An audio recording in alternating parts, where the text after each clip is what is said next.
So tháinig fhigiúirí nuamach ó déanaí fichidó agus thug siad léargus chéad an na cainteoirí Gaeilge na Limistéar Pleanála Teanga i lug fud na tír. Gus is dói léir sé nach bhfuil chéara Limistéar Pleanála Teanga sa tír na leabharíonn forbar an phobal an Gaeilge ó lá. Sin iad tuairí in ngáil in ar 66 an géad an phobal na cainteoirí laethúla Gaeilge lasmuigh an chóras oideachais.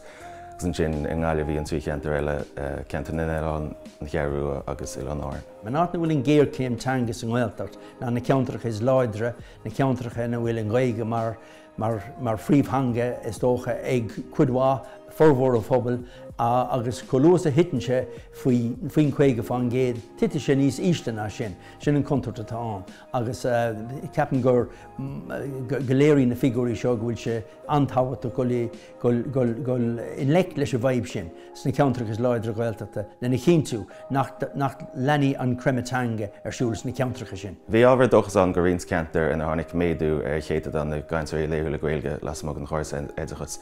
Siad Ileonáir cíirí hir, cíirí heas, cléire agus na Russin na ceantar sin, ach mar sin héana is cinál méadú soch beag a bhí an na ceantar sin fós. Stoi bhí sé trothúil gur tháinig na fhigiúirí amach an teachtain seo an teachtain céine gur ógur ar stát na Gaeltachta gur cólacht ceapaí chun abhrenú dhéanamh in na Pleanála Teanga.